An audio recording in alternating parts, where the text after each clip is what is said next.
তো এই ড্রেসটা আমাকে আরিয়ান দিয়েছিল। তো এর আগেও দেখেছো, আগের ভিডিওতে দেখেছো আরিয়ান পছন্দ করে দিয়েছিল, কালারটা পছন্দ করে দিয়েছিল। তো আজকে এসেছি কমেন্ট রিপ্লাই দিতে, হেটার্সদের কমেন্ট রিপ্লাই দিতে এসেছি। তো যারা ভালো কমেন্ট করো তাদেরকে নিয়েও আমি একটা রিপ্লাই ভিডিও করব। তো কমেন্ট রিপ্লাই, কালকে যে আমি একটা ভিডিও দিয়েছিলাম, আরিয়ানের ভিডিও দিয়েছিলাম, তো ওটার কমেন্ট রিপ্লাই করব। তো একজন কমেন্ট করেছে, একটা কথা জানতে চাই যে মোবাইল রিচার্জের কোনো প্যাকেজে নেট পাওয়া যায় না, একটু বলবে? প্রথম দিন থেকে একই কথা বলছো, ওর ফোনে নেট ছিল না অথচ ব্যালেন্স ছিল, এটাই অবাক হচ্ছি। তো এনাকে আমি রিপ্লাই করব যে এয়ারটেল ছিল সিমটা এয়ারটেল সিম ছিল, এয়ারটেল সিমটাই ও শুধু কল রিচার্জ করতো, নেট রিচার্জ করতো না। কল রিচার্জটা করা ছিল, ঠিক আছে, নেট রিচার্জ করতো না। ভালো করে জেনে নেবেন যে এয়ারটেল সিমে শুধুমাত্র কল রিচার্জ করা যায়, নেট রিচার্জও আছে, বাট ও কল রিচার্জটা করতো, ঠিক আছে, এয়ারটেল সিমে ওটা।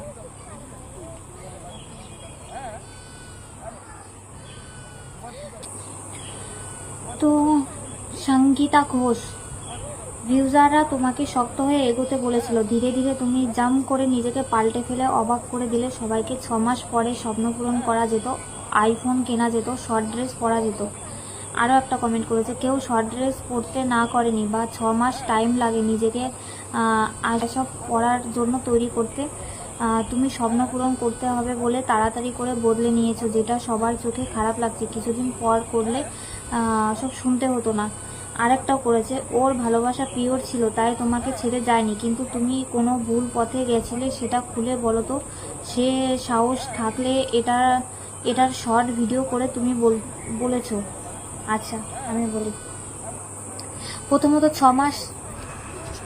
6 মাস পরে ভিডিও করলে কি আমাকে কথা শুনতে হতো না? 6 মাস পরে ভিডিও করলেও আমাকে কথা শুনতে হতো। আমি 3 মাস পরে করছি, তাহলে আমি একটা কাজ করি, আমি আমার ব্যাংক ডিটেলস এখানে দিয়ে দিই। তোমরা যারা হেটার্সরা আছো, আমার ব্যাংকে প্রত্যেক মাসে মাসে কিছু কিছু করে টাকা পাঠিয়ে দাও। যেমন আমার মেয়ের খরচা আছে, আমার বাড়ির খরচা আছে, সংসারের খরচা আছে, সেই খরচাগুলো তোমরা দিয়ে দিও, ঠিক আছে? তাহলে আমি আর ভিডিওই করব না, মাসে মাসে টাকাগুলো জাস্ট আমাকে সেন্ড করে দিও। আর আমি তো ভুল পথে চলে গেছিলাম, যেটা হচ্ছে ওর ভালোবাসা প্রিয় ছিল, ভুল পথে চলে গেছিলাম। ভুল পথটা এটাই ছিল যে ওকে আমি ডিভোর্স দেওয়ার চিন্তাভাবনা করে নিয়েছিলাম, ওর সাথে কথা বলা বন্ধ করে দিয়েছিলাম, সেটাই ছিল আমার ভুল রাস্তা। কারণ ও আমাকে সত্যিই ভালোবাসতো, ঠিক আছে, সত্যিই ভালোবাসতো। আর শর্ট ড্রেস পরছো, ড্রেস দিয়ে কখনো মানুষকে বিচার করতে আসবে না, একদমই না, একদমই আসবে না। শর্ট ড্রেস কিংবা ভালো ড্রেস বলো, ড্রেস নিয়ে কখনো কাউকে বিচার করবে না। নাইরা মন্ডল বলছে, একটা কথা না বলে পারলাম না, তুমি তো নিজের মুখে বলেছো যা ছোট ড্রেস পরো তোমায় আরিয়ান কিনে দিয়েছে, আরিয়ান পরাতো তাই পরতে, এখন তো আরিয়ান নেই, তাহলে এত ছোট ছোট ড্রেস কেন পরো? ছোট জামা না পরলে কি ভিডিও করা যায় না? তুমি তো সুযোগ দাও সবাইকে বাজে কমেন্ট করার। আরিয়ান ভাই অনেক বড় ভুল করেছে তোমায় বিয়ে করে, আর মুসলিম থেকে হিন্দু হয়ে খুব কষ্ট হয় আরিয়ান ভাইয়ের জন্য। না জানি ওর মা বাবা কত কষ্ট হচ্ছে, লাস্ট দেখাটাও দেখতে পেলো না। আর তোমার কথা কি বলবো, দুদিন পর আবার কাউকে পেয়ে যাবে, কিন্তু মা বাবা কি হবে? আল্লাহর কাছে দোয়া করি আল্লাহ যেন আরিয়ান ভাই সব গুনাহ মাফ করে দেয়। তো তোমাকে আমি বলছি, শর্ট ড্রেস আমি কোথায় পরেছি? শর্ট ড্রেস আমি রোজ পরে ভিডিও করি না, শর্ট ড্রেস পরে আমি বাইরে বেরোই। শর্ট ড্রেসটা আমি পরেছি শ্যুটে, অ্যালবাম শ্যুটের জন্য আমার শর্ট ড্রেসটা পরতে হয়েছে, তাই তো? আমি বাইরে নিশ্চয়ই শর্ট ড্রেস পরে ঘুরে বেড়াচ্ছি না, তাই না? মুসলিম থেকে হিন্দু, আরিয়ানকে জোর করা হয়নি, আরিয়ার কাছে কোনো কাস্ট ফিলিং ছিল না, ও নিজের ইচ্ছাই হিন্দু হয়েছিল, ঠিক আছে? আর এই যে বলছো দুদিন পরে আমি কাউকে না কাউকে পেয়ে যাব, আমি কাউকে চাই না, 2 দিন পরে হোক 10 দিন পরে হোক, আমি কাউকে চাই না, আমি একা লাইফ কাটিয়ে দিতে চাই। ওর মা বাবা যদি চাইতো, ওর মা বাবা এখানে, বাবা তো নেই, মা এখানে আসতে পারতো শেষ দেখার জন্য, আমার কাছে অত টাকা ছিল না। ও আর একজন আইফোন কেনার কথা বলছো, আইফোন কিনতে কত টাকা লাগে? আমার ভিডিও, আমার চ্যানেলগুলো সুরক্ষিত রাখতে হলে তো আমাকে ফোন কিনতেই হবে, তাই না? অ্যান্ড্রয়েড ফোনেও হয়, বাট আইফোনে হ্যাক হওয়ার সম্ভাবনাটা কম থাকে। আমার চ্যানেল এর আগে 2-2 বার হ্যাক হয়ে গেছিলো। আর আইফোন কিনতে কত লাগে? আমার তো 47 নিয়েছে, একটা বডি পাঠাতে নিশ্চয়ই 47,000 লাগে না। নেক্সট কমেন্ট আসছি, SRK, আপনি নাটকের সীমা একটু অতিক্রম করে যাচ্ছেন, এগুলো বন্ধ করুন। কোনগুলো নাটক বলছেন? যারা ডেলি ব্লগার তাদের পরিবারে কোনো দুর্ঘটনা ঘটলে সেটা তারা দেখায়, সে মৃত্যু হোক বা দুর্ঘটনা। সুতরাং তুমিও একজন ডেলি ব্লগার, তোমার চ্যানেলের দুর্ঘটনা বা মৃত্যু দেখালে ইউটিউব চ্যানেলের ক্ষতি হবে, এটা মানা গেল না। মিথ্যে বা ভুল বোঝানোর একটা লিমিট থাকা দরকার। কেমন ওয়াইফ তুমি, যার জন্য চ্যানেল খুললে তার মৃত্যু দেখলে চ্যানেলের ক্ষতি হবে বলে ইগনোর করে গেলে? ছি। ইউটিউব সম্পর্কে তুমি কতটা জানো? তোমার কি কোনো চ্যানেল আছে? আদৌ তো মনে হচ্ছে কোনো চ্যানেল নেই তোমার। কতটা জানো তুমি ইউটিউব সম্পর্কে? ফেসবুকে আরিয়ানের ভিডিও আমি দিয়েছিলাম, ভিডিও আমি দিয়েছিলাম, ফেসবুকের তরফ থেকে ওটা ডিলিট করে দেওয়া হয়েছিল। যারা যারা দেখে নিয়েছো তারা জানো, যারা দেখতে পাওনি সরি। আর কি বলছে, দুর্ঘটনা বা মৃত্যু কি? আরিয়ান ইউটিউব চ্যানেল যার জন্য চ্যানেল খুললে তার মৃত্যু দেখলে চ্যানেলের ক্ষতি হবে বলে। এগুলো ইমোশনাল ব্ল্যাকমেল হচ্ছে না আপনার কথার মাঝে? বোঝাই যাচ্ছে। তো চ্যানেলটা আমাদের দুজনের নামে খোলা ছিল, আমাদের দুজনার চ্যানেল, ঠিক আছে? আরিয়ানের একাও ছিল না, দুজনার ছিল। আরিয়ান যতটা কষ্ট করেছে চ্যানেলের জন্য, আমিও ঠিক ততটাই কষ্ট করেছি। হ্যাঁ, আমার জন্য আরিয়ান বেশি কষ্ট করেছে, সেটাই। আর একটা কথা বলি, তখন আমার হাজব্যান্ডের ডেথ হয়ে গেছে, আমার হাজব্যান্ড নেই। আমি সব কিছু ফেলে রেখে মানে আমার হাজব্যান্ডের ভিডিও নিয়ে বসবো, মানে ভিডিও তুলবো, ফটো তুলবো, সেই মানসিকতাটা আমার ছিল না তখন, কারোরই ছিল না। আমার ফ্যামিলির যারা ছিল ওই সময়টায় কারোরই ছিল না ওই মানসিক অবস্থা, ঠিক আছে, যে ভিডিও করে সেটা পাবলিক করার জন্য ভিডিও করে রাখতে হবে। আপনার বাড়িতে কেউ মারা গেলে কি আপনি সব কিছু ছেড়ে দিয়ে আগে ভিডিও করতে বসেন? সেটাই তো মনে হচ্ছে, তাই না? আপনি মনে হয় আগে ভিডিও করতে বসেন। আমার একটাই প্রশ্ন, আরিয়ান যখন এত লেট করছিল বাড়ি ফিরতে, তখন তুমি খোঁজ নিয়েছিলে কেন লেট হচ্ছে? তোমার ফোনে টাকা ছিল না তাই বলে কি বাড়ির কারোর ফোনে টাকা ছিল না? আর এখন বলছো তোমার এক্স হাজব্যান্ডের হাত আছে তোমার সাথে, তোমারও হাত নেই তো? একটা মানুষ টেনশানে পড়লে এই ড্রিঙ্ক করে, টেনশনটা নিশ্চয়ই তোমাদের নিয়েই হতো।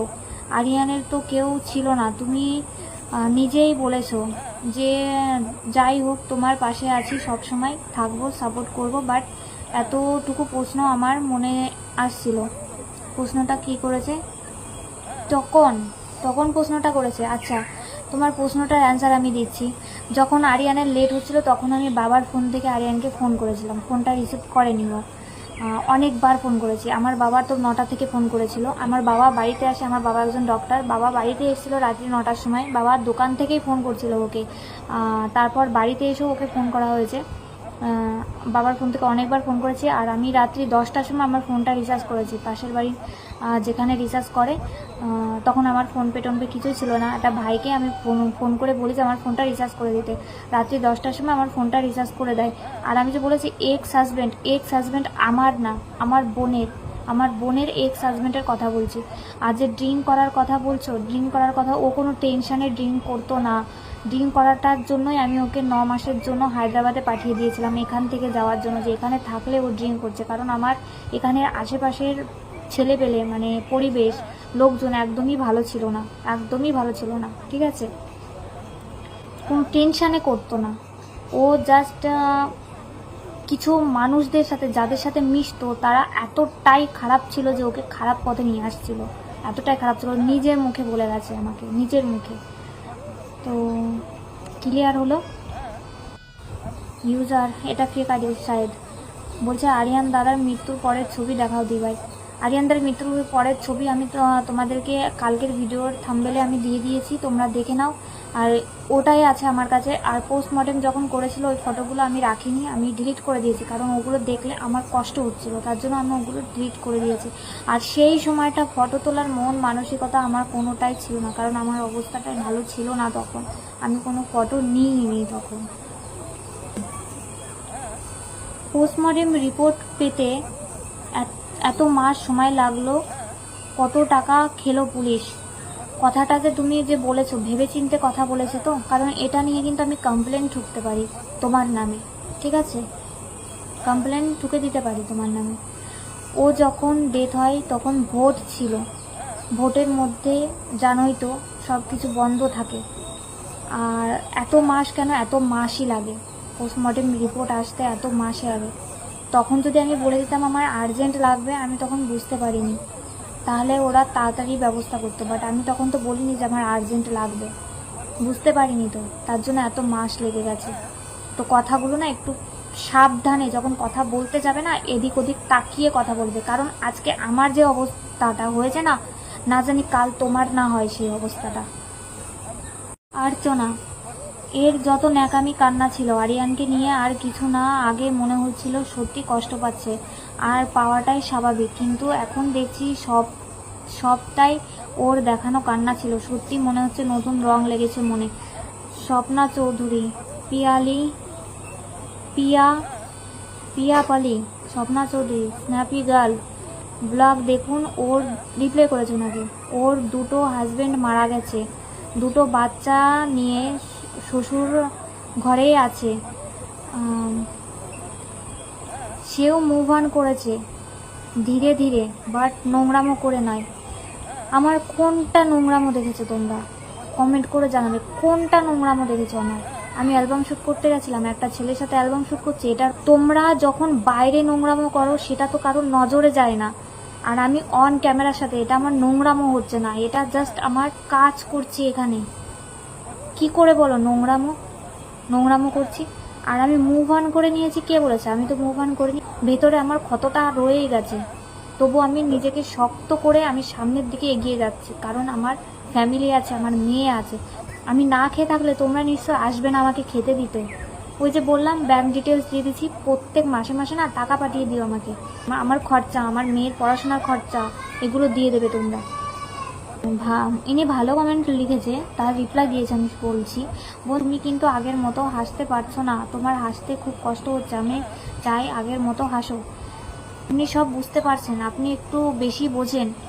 ও মাই গড, বাবা এর থেকেও বেশি হাসবে তোমার বোন? আপনি গিয়ে হাসিয়ে দিয়ে আসুন। ওই যে বললাম না, আজকে আমার দিন, ঠাকুর না করুক কাল আপনার দিন হতে পারে, তখন আমরা হাসবো।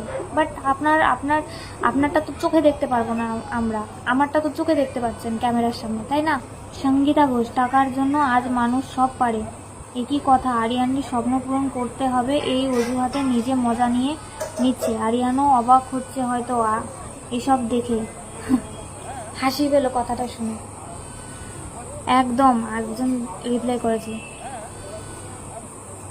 তনুমিতা, আরিয়ানের স্বপ্ন পূরণ করতে হচ্ছে এটা বলে মজা নিচ্ছে। কি মজা নিয়েছি আমি? ঘুরে বেড়াচ্ছি সবার সাথে, এদিক ওদিক করে বেড়াচ্ছি, এটাকে মজা বলে? ছোট লোক আপনার হচ্ছে সব থেকে, আমাদের এই দেশের মানে সোশ্যাল মিডিয়ার সব থেকে ছোট লোক আপনারা, সব থেকে ছোট লোক। যাই হোক, কমেন্টগুলো গাইজ আমি কমেন্টগুলো রাখবো না, আমার আইডিতে যত বাজে কমেন্ট আসবে আমি সব বাজে কমেন্ট রিমুভ করে দেবো, কারণ আমার চ্যানেলে আমি কোনো বাজে কমেন্ট দেখতে চাই না, দেখবো না। আমার ব্যাপার, আমার চ্যানেল, আমি কি করব না করব সেটা আমি বুঝবো।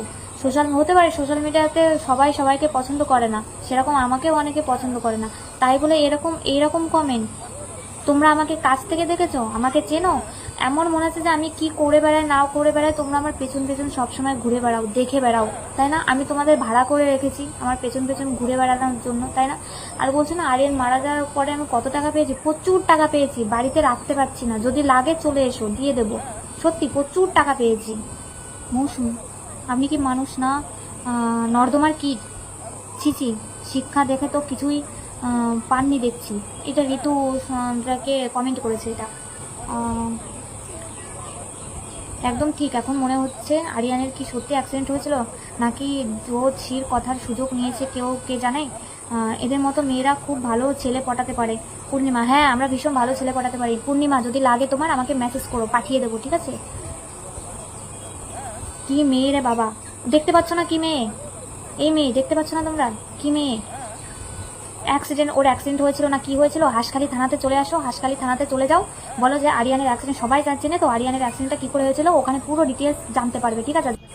তো আজকে হচ্ছে এই কমেন্ট রিপ্লাই, ঠিক আছে। নেক্সট টাইম যত বাজে কমেন্ট আসবে আমি তত বাজে কমেন্ট ইগনোর করব, ডিলিট করব, আমার চ্যানেল থেকে ডিলিট করবো। আর এরপর থেকে আমি বাজে কমেন্টের কোনো রিপ্লাই দেবো না, জাস্ট ইগনোর। আমি ইগনোর করে সামনের দিকে এগিয়ে যেতে চাইছি, শুধুমাত্র আরিয়ানের দিকে তাকিয়ে, আরিয়ানের কথা ভেবে। আরিয়ান আমার জন্য কী ছিল আর আমি আরিয়ানের জন্য কী ছিলাম সেটা আমি জানি ভালো করে, ঠিক আছে, ভালো করে আমি জানি। তো বাজে কমেন্টগুলো আমি ডিলিট করে দেবো, অবশ্যই ডিলিট করে দেবো, রাখবো না আমি। অনেক হয়েছে, অনেক শুনেছি, আর শুনতে পারবো না। আজকে আরিয়ান নেই বলে তোমাদের মুখে যেটা আসছে সেটা বলে যাচ্ছ। আজকে যদি আরিয়ান থাকতো তাহলে তোমরা বলতে পারতে না। আচ্ছা, আরিয়ানের জায়গায় যদি আমি চলে যেতাম তাহলে কি আরিয়ানকে এইভাবে কথা শোনাতে? তোমরা এইভাবে কথা শোনাতে? আর একটা কথা বলছি, 15 সেকেন্ডের ভিডিও দেখে না কাউকে কখনো বিচার করতে আসবে না, একদম আসবে না। 15 সেকেন্ডের ভিডিও দেখে ক্যামেরার সামনে অনেক রকমভাবে থাকতে হয় আমাদেরকে। আর বলছো না যে এত তাড়াতাড়ি এসেছি ভিডিও করতে, অবশ্যই ওই যে বললাম, আমি বসে থাকলে, আমি না খেয়ে থাকলে তোমরা কেউ আসবে না আমাকে খেতে দিতে। আমার নিজেরটা আমাকে নিজেকেই করতে হবে, তাই না, নিজেকেই করতে হবে। তো যাই হোক, আজকে এই পর্যন্তই। সবাই খুব ভালো থেকো, সুস্থ থেকো, আবার আসবো, টাটা। আর নিতে পারলাম না তাই এসেছিলাম কমেন্ট রিপ্লাইগুলো দিতে। এরপর থেকে বারবার বলছি, যত কমেন্ট আসবে, বাজে কমেন্ট আসবে, আমি শুধু ডিলিট করব, শুধু ডিলিট করতে থাকবো, ইগনোর করবো। আমার বাজে কমেন্টের দরকার নেই, বাজে হেটার্সদের সাপোর্টের দরকার নেই আমার, ঠিক আছে।